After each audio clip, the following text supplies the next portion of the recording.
What's good, family? It's your boy Just Blaze, host of the best NBA pod in the game, Above the Rim.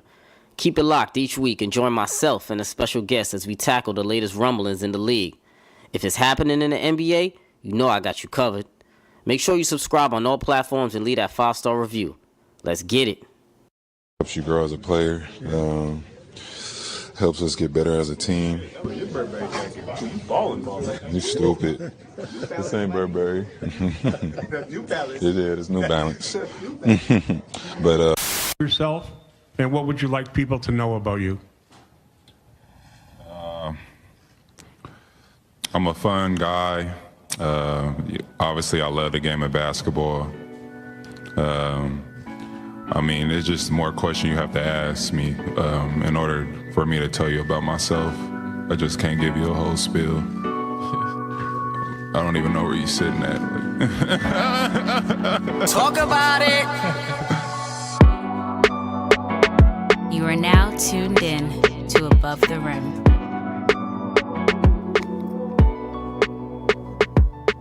Welcome, family, once again to another edition of Above the Rim, episode 84, brought to you by your honorable host as always.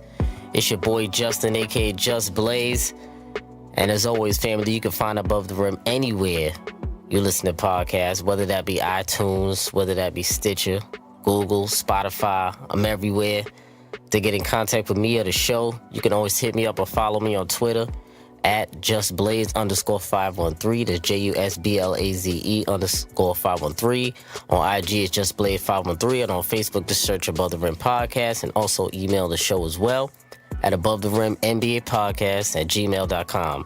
Call up to Talk About It line. Talk about it! If you got any feedback, you got any questions for the show, you can always leave your boy a voicemail at 908-718-1592. And definitely got some voicemails on here for this show. I got two of them. I think Jaw called in and Damo, usual suspect, called in, so we're going to get into those a little bit later. And as you can tell, solo dolo this episode. Took off last week. My apologies for no episode last week, family. I was getting everything finalized. Jumped over to a new network, if you've noticed, lineups.com. Shout out to them.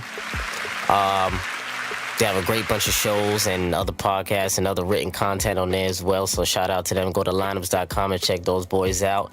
And so we got a lot to discuss today, family. I'm calling this one the aftermath. There's been a lot going on in the NBA. I was going a week thinking about everything that's been going on. The trade deadline, All-Star weekend just happened. It's the NBA's annual All-Star break, and it's the new season right now. It's spicy season right now, most definitely for the NBA, and it's a big time, man. And All-Star weekend was this weekend, as you know. And there was a lot of recruiting going on, family. There was a lot of recruiting. I saw a lot of stars teaming up. I saw a lot of Kyrie, a lot of Kevin Durant going out quote unquote on dates together on the court.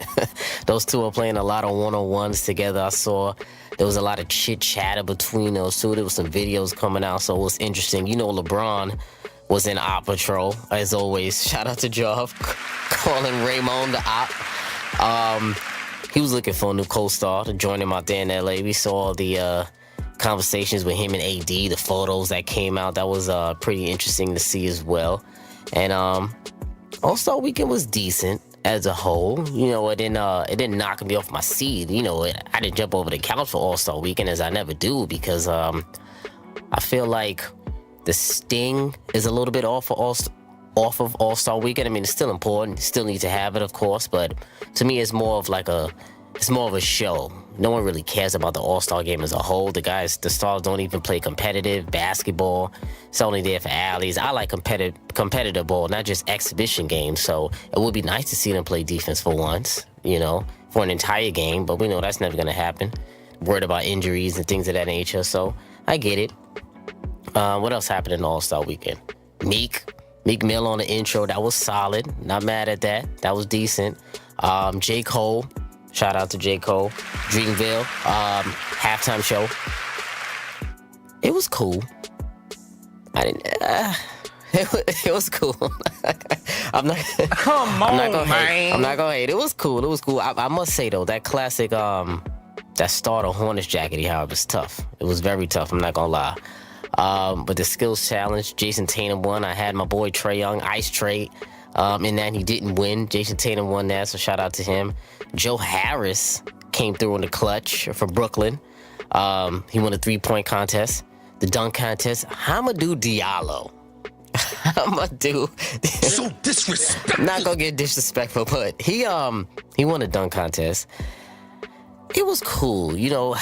Dunk contest this year, it wasn't the greatest. Obviously, we all know that. It was better than last year, which was pretty horrible last year. The last dunk contest that was great was a dunk off between Zach LaVine and Aaron Gordon.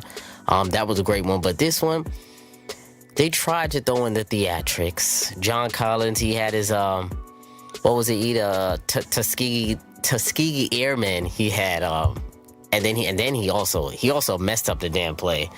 It was a fail because he wanted to kick the plane, and we saw that. So John Collins, that was a fail. My man DSJ, he did a solid job, but my issue with him, man, you have to get the dunk on the first attempt.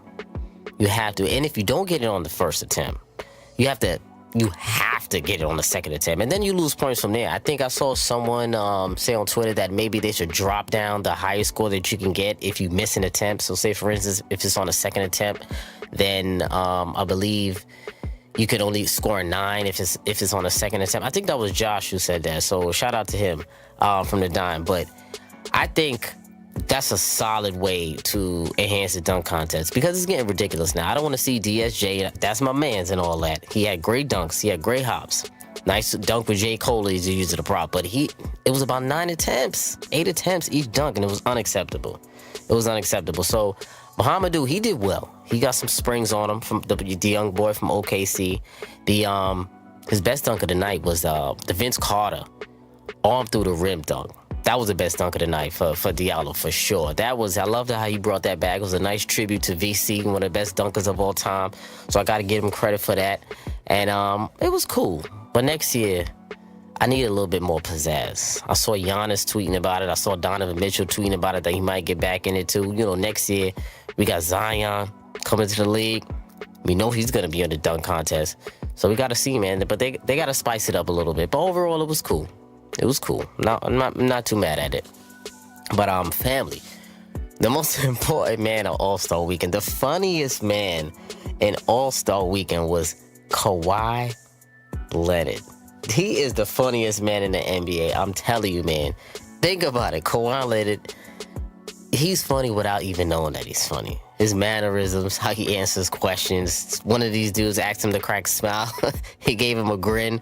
I put that up there on Instagram, and that was hilarious.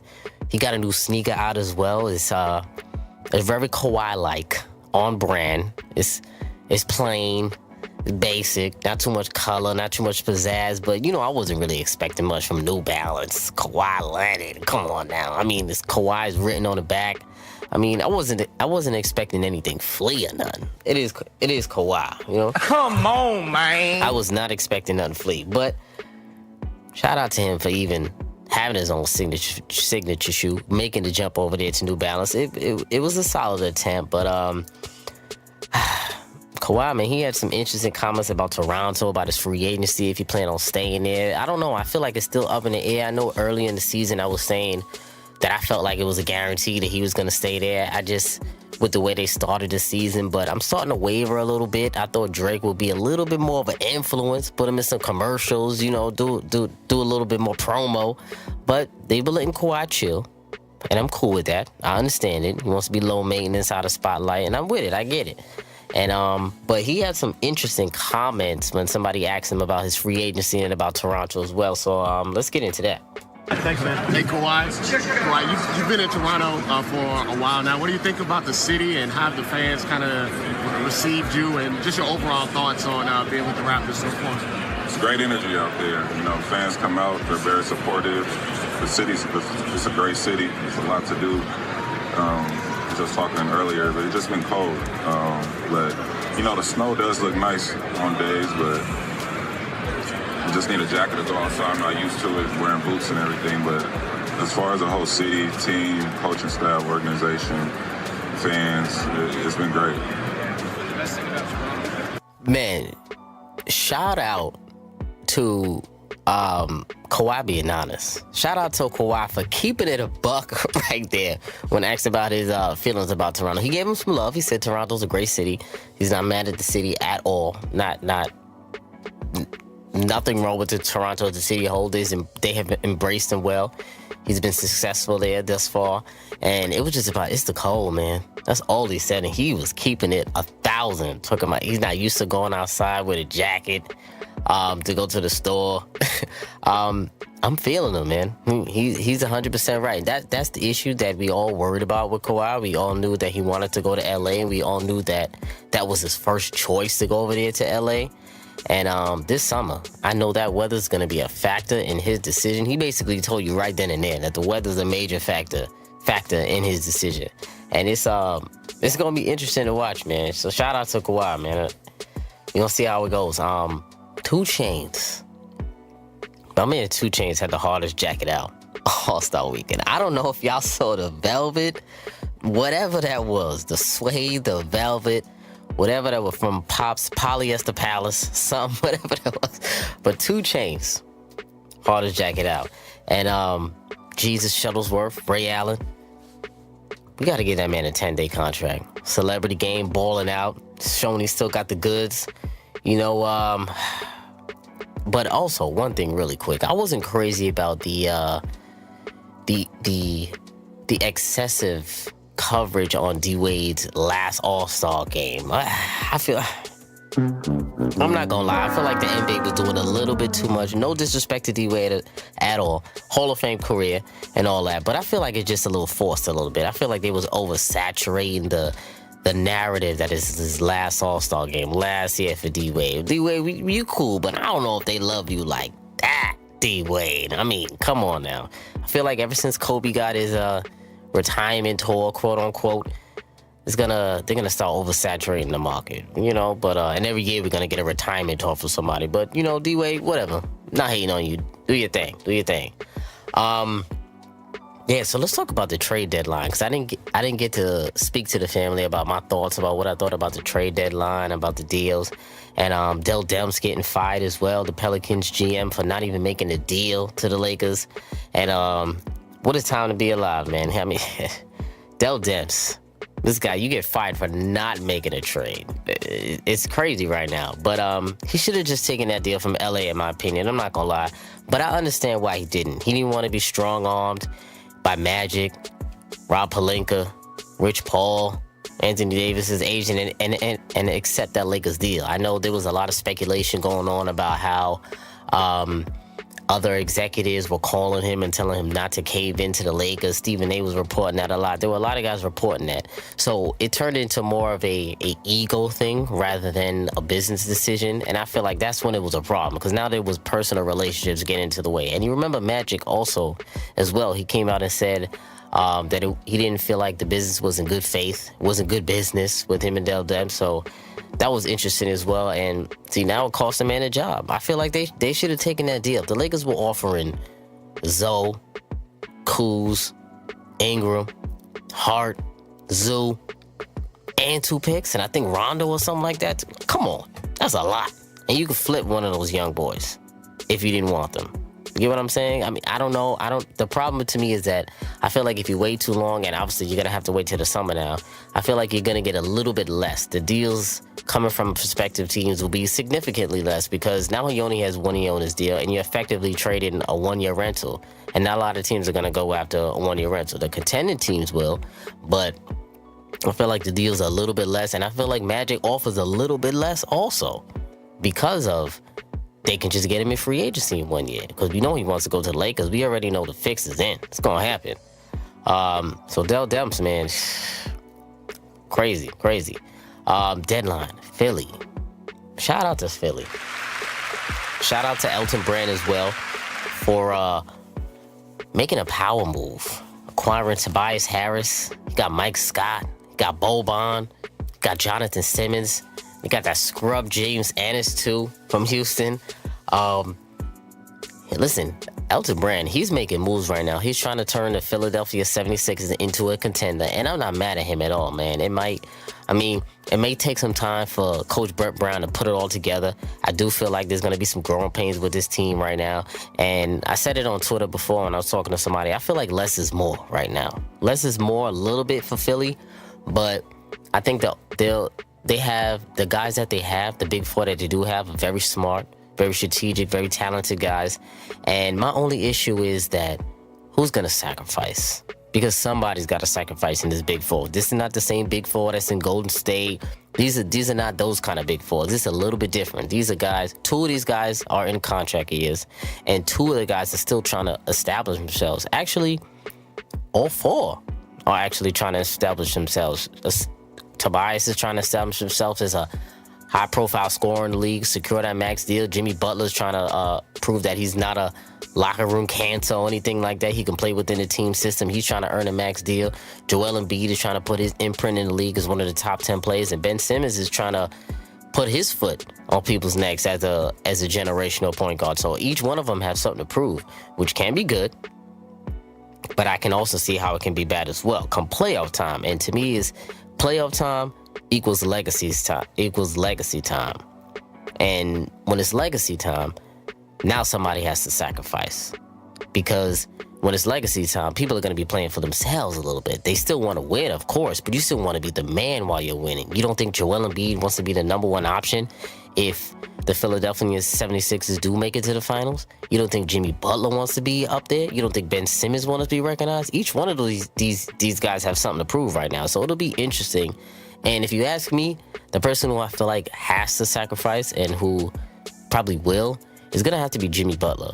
I think Jimmy Butler, he can be in certain games. He can take over the offense. I see Brett Brown is going to stagger the minutes between all the four stars, which is smart. But I feel like he has to turn more into a defender and be back to that top elite defender that he was when he was in Chicago before he grew his offensive game and then went over to Minnesota as well. Because I think JJ needs his shots in the playoffs. Ben Simmons, he's going to have to control the ball, because if Ben Simmons is not on the ball, we know he can't shoot. So then you can't really use him as a decoy, so he has to be on the ball making plays. And Jimmy Butler is a decent spot-up shooter. He's not a great spot-up shooter, but he's decent. So we're going to see, because somebody has to sacrifice. And I think Tobias is a great fit on that team. I think he's a great pickup for that team. I think he fits well, the right energy for that team. And I think he's going to be actually the one who's re-signing there in the summer. And I think Jimmy Butler's going to be the one who has to leave. So we'll see how that one turns out. Milwaukee as well. I got to give them some love. I got to give Milwaukee some love for what they did for the deadline, because they may have made the best basketball pickup of the deadline. The best basketball fit-wise to pick up Nikola Mirotic. Everybody knows he fits in like a glove, man. He's a low-volume, efficient big, offensive big. He can play the little bit of the 3. He can play the 4. He can play the 5 as well with Giannis there. And I think he fits in seamlessly in that team. And low-key, Mirotic could get you 30 on any given night. If he's playing ball, he's playing hard, he can. Milwaukee has the best defense in the league right now. Number 4 on offense. The only team in top 5 in both categories this season. So I got to give Milwaukee some love. They were already number 1 in the East. Number 1 record in the NBA, and now they upgraded even better without messing up the core. They didn't really give up much, so that was a phenomenal. They lost Don Maker, but it's not a big loss for them. Milwaukee, man, on the rise. I'm about to talk about Giannis a little bit later also as well. The Raptors also made a big deadline deal. They got Marc Gasol. They improved their interior defense. They improved their playmaking, and I'm definitely feeling the pickup with Marc Gasol as well. He played, 3 games so far in Toronto, averaging 10 and 6, but only 20 minutes per game. Not a lot, but they didn't really send anything away of real substance. I feel like nothing that they're gonna miss. Valanciunas, come on now. Right, CJ Miles from Memphis, come on now. I mean, I'm not jumping out my seat for those boys. So Marc Gasol is a definite upgrade for them. But you know what the real problem in Toronto is? Y'all know it's Chubbs. You know it. They earned a top 4 seed in the Eastern Conference playoffs each of the last 5 seasons, and they have failed to reach the finals yet. So we know the constant, quote-unquote, second option that they think they have in Toronto in Kyle Lowry. I'm not feeling him come playoff time, man. I mean, I would love to be wrong about him, but man, Kawhi's going to see it firsthand, and he might be the deciding factor to why Kawhi Leonard wants to leave this summer, if he does want to leave. I feel like the Kyle Lowry's not a good enough second option. Marcus Gasol is there, it's great, 100%, but I would like him as a third option, if I'm being honest, on a title contender right now. So we'll see how that works, man. I definitely like how the East is shaping up. It's definitely going to be a bloodbath, man, for real, 100% in the playoffs. And let's talk about some things that we're looking forward to in the second half of the season. There's definitely a few things that I'm keeping my eye on. I know y'all are keeping your eye on a lot of things as well, and I think we got a voicemail from my man Damo to start off what to look forward to in the second half of the NBA season. What's good, Above the Rim family? It's your boy Damo checking in. And, I'm just calling in to give you guys a little bit of what I'm looking forward to in the second half of the season. And, man, I'm just looking forward to seeing PG-13, man, playing his best ball, man. He's really looking like an MVP candidate out there, man. I hope he can keep it up, man. I really like what I'm seeing from OKC, man. And I'm also checking out the Lakers, because a lot of people thought they was going to make the playoffs. And if y'all remember correctly, I was one of the guys that didn't think they was going to make the playoffs. And right now, they out of the playoff picture. So let's see if they could, make a playoff push or something. And I'm also looking forward to the Brooklyn Nets, man, see if they could keep up the good work, man. I'm really slowly but surely starting to become a Brooklyn Nets fan, man. It's only fitting because I'm from Brooklyn. Talk about it. So yeah, man. That's it. That's what I'm looking forward to for the second half of the season. And let's see how it goes. I'm hyped. Yeah, man. Damo, appreciate the call, brother. Yeah, man. So he sent some interesting nuggets. PG-13, I'm definitely interested. Shout out to PG, man. I've always been a big Paul George fan. He's been balling this season. Balling. He definitely vaulted himself in the MVP conversation. Top 3 MVP candidate this year. Got to give him some love. And I'm glad Damo brought up the Lakers because I wanted to talk about them as well. There's been much debate about if they're going to make the playoffs and whatnot. And yes, relax. Come on, relax, people. LeBron James is not missing the playoffs. LeBron James will not miss the playoffs. He might get in the low seed, 7th seed, maybe 8th seed or something like that. They just need to play better. And I need LeBron James to show some damn effort because he hasn't been showing it thus far. I'm not going to lie. I'm going to keep it a buck once again, as I always do here on Above the Rim. The energy has not been the same for LeBron this year. It's not the same in terms of his engagement as a whole. I'm just not seeing the same fire from him right now. For this season, I should say. He's taking a lot of plays off, not the same amount of effort on defense, and I just think his leadership and his body language has just been poor this season. I'm not gonna lie. I'm gonna keep it a buck, man. I also didn't like this comment about him having nothing to prove anymore. Everything else is just icing on the cake. Come on. Boy, if you don't get... Stop it, LeBron. Stop it right now. This is nonsense because all this is telling me is that your primary goal right now isn't to win a title. And I got an issue with you if that's not your primary goal. You're the best player in the league, best player in the world. You got the mantle. Every year, it should be about a title, no matter what. Every single year should be about a title. And, I mean, it's interesting because... in his mind, I know he thinks he's the GOAT already. I know LeBron thinks that already in his little presser that he had, his little TV special that he had. And so basically, according to him, he doesn't really need a title if he thinks he's the GOAT already. What else is there to prove, like you said before? And that irks me coming from a guy of LeBron's stature coming to the league because if you're the best player in the world, I shouldn't be questioning your competitive drive. I shouldn't be wondering if you want to win a title or not. I feel like he's given up this season because he doesn't think that he has enough. But if you're the best player in the world, like you say you are, like everybody thinks you are, then you never think you're out of it. I just feel like his body language looks a little bit defeated this season. Drinking wine on the bench, doing all this. Come on, man. Give me a break, man. But point blank, the Lakers got to play better. Don't get me started on Luke. Luke overrated Walton. Don't get me started on him. But Lakers are last in free throw percentage, which is critical because they play a lot of close games. The middle of the pack in defense. And when they started the season, they were, I believe, the highest they were 5th in the league in defense. So they gotta play a lot. They gotta play a lot better. They need Zoe back. That's what they're telling me. They need Zoe back. Ball control. They need ball control back because, to be honest, when Zoe's in there, he plays exceptional, stout, one of the best perimeter defenders in the league. He's a big guard. He's 6'6" point guard. He picks up the point guards a lot. 94 feet down the floor. He's a great game manager. He allows LeBron James to play off the ball a little bit, even though Luke has been throwing him in the corner all the time. And I just think he stabilizes the defense, and they miss his defense as a whole. They really do. So they definitely need him back. For all the people who feel like they don't need Zoe, they definitely do need Zoe. He just needs to get a little bit more aggressive, and we know this. But we'll see what happens when he get back, man, because they need him. And I definitely think the Lakers are making the playoffs. They're going to get a little 7 seed. I said before, I hope they play the Warriors in the first round. I love that. I would love that 7-2 matchup or that 8-1 matchup. I'll take it either way. We'll see, man. So let's get into one more voicemail as well. The homie Jav called in. Let's get into that. Above the Rim family, Just Blaze.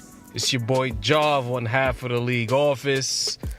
The homie just going solo, so I had to jump in real quick to give a little take energy. You already know what it is. For the second half, the main component, the main storyline that I'm looking at is in Boston. Can Brad Stevens figure out the rotation finally? Whose feelings are going to be hurt? Because to me, someone is going to have to sit. Someone's going to have to be wearing the warm-ups and doing special handshakes. Someone is going to have to possibly lose money for this thing to all be sorted out. You know, essentially, every successful team, especially this current era of pace and space basketball, you need at least 9 guys. You're not going to win with 7 or 8. You need at least a 9-man rotation. If you look at that Boston team, you look at the amount of names, the amount of players who require minutes to be useful, someone's minutes are going to be cut or be non-existent entirely. I'm very curious to see who that person is. Who's the person that Brad Stevens pulls aside and requests that he bite that bullet for the team in order for the Celtics to be successful? Man, look, like when I tell you it's going to be emotional season, when that person gets that bad news, that can make or break the Celtics season. Just Blaze, Above the Rim. I'm out. Jaw, gray area. Make sure you go check that out. You know, that's one half of the league office. You know how we do. Appreciate the voicemail, brother. Yo, I'm glad you brought up Boston because I want to talk about them too also as well. And, yo, you had some phenomenal points there. Who's going to bite the bullet on the Celtics right now? Because we've been saying all year that their issue is too many cooks. Too many cooks. Everybody wants to eat, but everybody can't eat in that offense. So that's the problem right now. Somebody's got to sacrifice. And can the Boston Celtics, can they get it together and play up to their potential? All of you guys had them vaulted as the number 1 team in the East.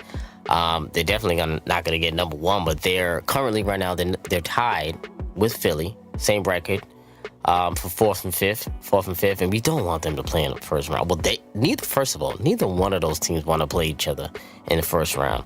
I think that's the worst case scenario for both, for Philly and for Boston, to play each other in the first round, because that's going to be a tough matchup. Somehow, some way, they got to knock Indiana out of that 3rd slot, because that's the issue right now.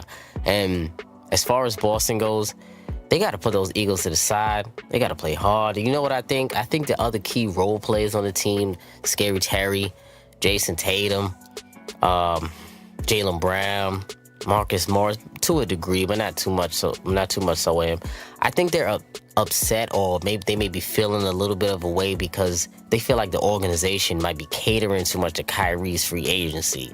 You know, this year has been a lot of talk, a lot of speculation. Every time they go to a potential city that he can go to next year, they're asking him about free agency questions, asking them about his free agency questions. And as much as these NBA players love to act like they're unfazed, they are fazed by these questions. They know it gets to them a little bit mentally, or they just tired of the same old questions all the time, and I feel them. I'm not mad at that. But I was thinking about it, and if they win, right, the Celtics, if they win the championship or they go to the finals or whatever, all the credit is going to go to Kyrie, because he's going to be, quote-unquote, the person who brought you over the top. And if they don't The narrative is probably going to be that the role players didn't step up. I don't feel like they're going to blame Kyrie at all for the success. They're going to give him all the credit for the success, but not blame him if they do fail to succeed, because he's going to put up his 25 points. You know that as a fact, 25 to 30. And not saying that they're empty buckets. They're going to be great buckets, but everyone else is not going to get the chance that they need in order to shine in the playoffs. So that's going to be, well, we hope that it won't be an issue. And that's going to be interesting to watch, because I feel like these guys, the core guys, Jason Tatum, Brown, Rozier, all of those boys, they feel like they would be getting there anyway, just based on the fact that LeBron isn't there in the East anymore. I feel like they feel like that in their heart of hearts, even if Kyrie didn't come back or they did trade him or whatever the case may be. You know what I'm saying? They were confident coming into this season, and now they're not as confident in themselves or in their abilities right now. And one of the problems was that Kyrie, he's been walking around like an OG this year, and that's making everything worse. Let's be clear. Kyrie's not an OG. Great player. He's a champion. Won his championship with LeBron, mind you, but he's not an OG. We know what an OG is, and he is not that. He's got to stop talking and saying that he's a leader, and just be a leader by example, to be honest, because it's not that easy. Just do that. Stop talking to the media. Stop saying you calling LeBron with that weak move to apologize. Nobody want to hear all of that. Come on, man. Boy, if you don't get... I don't want to hear that. I really don't at all. And these young boys, they don't really look up to him like that, the way he thinks people look up to him, because Kyrie's what, 27? Maybe right now 26, 28, something like that. So they're not really looking at him as an OG.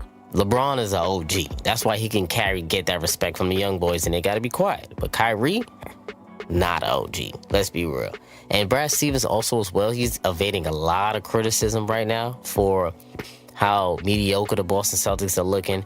And to me, I feel like he's one of those coaches that only know how to coach doing more with less. You get what I'm saying? He gets the most out of his talent. And in this team currently, they're one of the most talented teams in the league. So when you have one of the top talented teams in the league, you have to coach a little bit differently.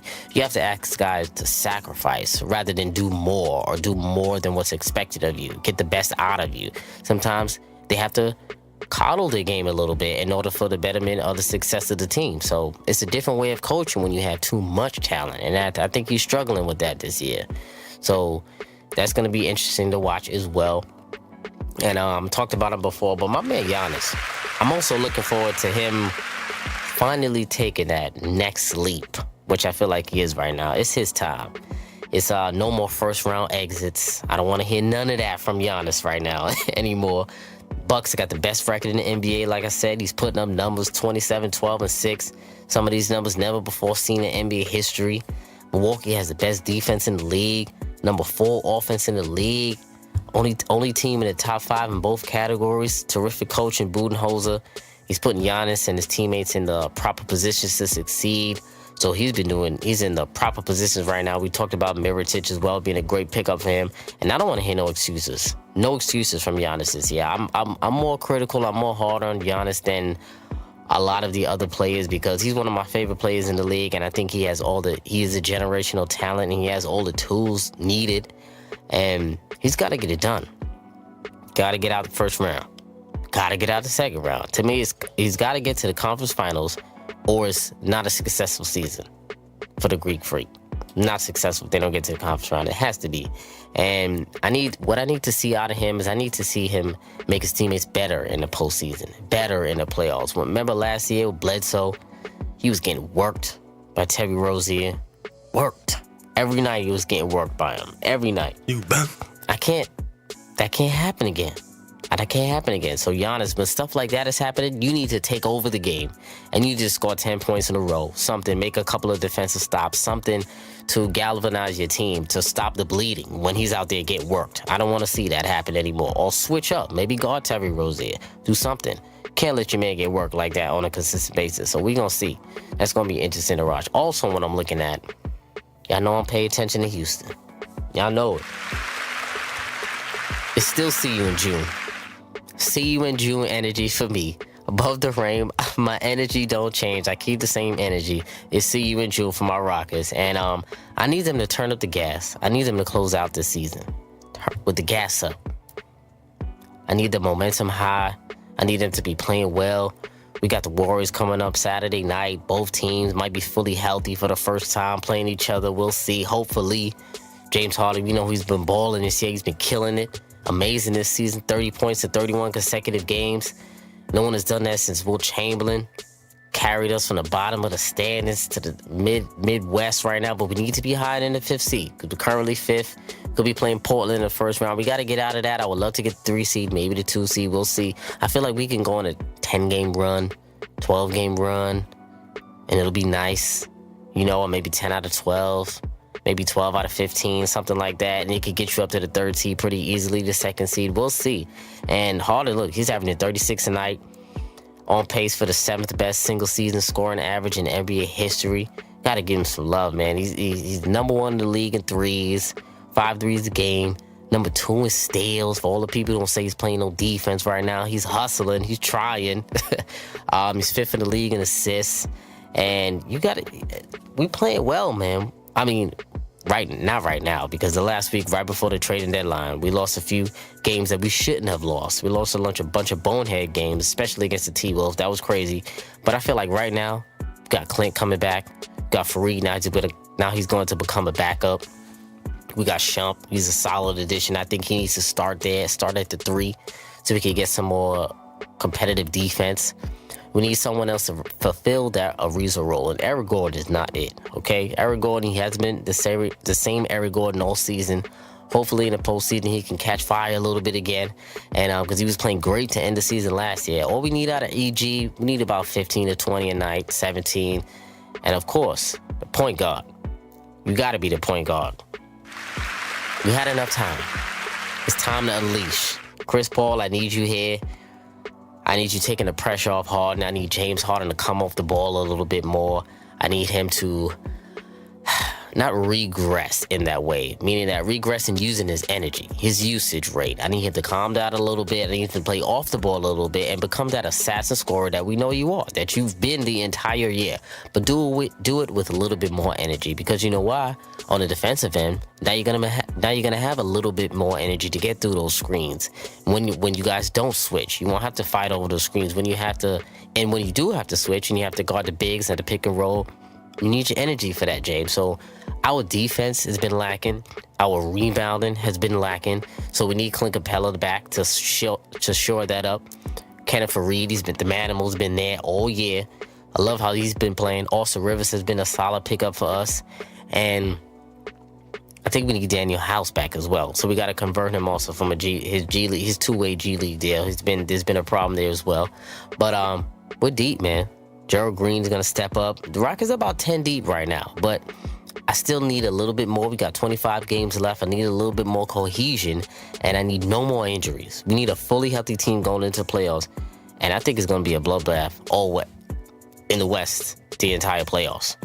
I'm not scared of nobody in the West. Warriors, yes, I know. The most talented teams ever. I know. I get it. But if Boogie Cousins is shooting, the more Boogie Cousins is shooting, the less Steph Curry is shooting, the less Klay Thompson is shooting, the less Kevin Durant is shooting. And I'll take it. You get what I'm saying? So we'll see.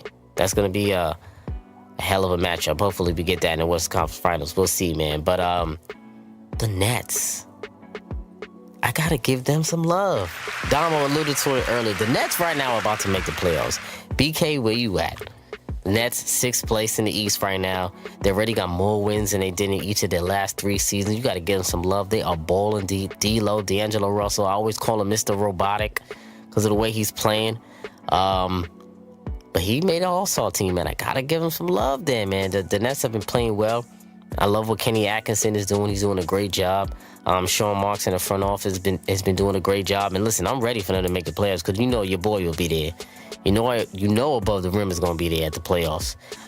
So Brooklyn, shout out to you. That'll be great. Hopefully they can keep up the pace. And I need to see Blake Griffin also as well. I'm going to have another episode coming up with Blake Griffin soon. He got to show me something as well. Blake, I need you in the playoffs because you're a great player. Always got a little bit of love for you. CP3, Clippers time. I got some love for you. So I need to see you in the playoffs, and I need to see you balling out. Hopefully you stay in that 7th seed where you are now with the Pistons. And we're going to see, man, because I'm going to be very disappointed in you, Blake, if you don't make the playoffs. It's unacceptable, bro. Unacceptable.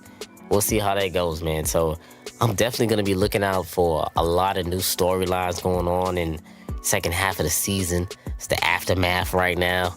And it's going to be interesting, man. I'm telling you, bro, it's going to be sticky coming up for the second half of the season. I'm going to have a lot more guests. I got an episode ahead 100 coming up soon. We're going to do a nice live show for that. Definitely going to be doing some YouTube content that I talked about before. Some brand new guests. And it's going to be crazy, man. It's going to be crazy for the new season of Above the Rim. Make sure y'all go subscribe on all platforms. As always, write me a review as well. You know how we always do. Look out for it on the lineups.com website as well. Make sure you go check that out. Keep supporting the show as always. Love y'all, family. And I'm also as well, I'm organizing a basketball game out here in New York City. So for my listeners, any hoopers out there want to get in on this Above the Rim game, it's going to be streaming it. It's going to be live. It's going to be litty out there. I'm going to get the gym ready and everything like that. Because this is one of the few podcasts, the people who come on this show, the people who are guests on this show and talking to me on this show, they actually can ball. So that's what we're going to show you out here at Above the Rim. Not your average podcast, not your average basketball show. So if there's any people out here listening from the NYC area, you want to get in on this game, let me know, man. It's going to be a real deal. I'm setting that up. That's probably going to be around the 100th episode, so somewhere around playoff time, early playoffs. So that's going to be dope. Look out for that as well. Hit me up if you want to get involved in that. If you a scrub, stay home. You know, if you a scrub, stay home. Most definitely. I need more people watching, so stay home. Listen, man. Appreciate y'all supporting the show every week, man. Every Wednesday we here. Keep supporting, keep subscribing, man. It's your boy, it's Above the Rim. Episode 84, The Aftermath. I'll let your boy. We out.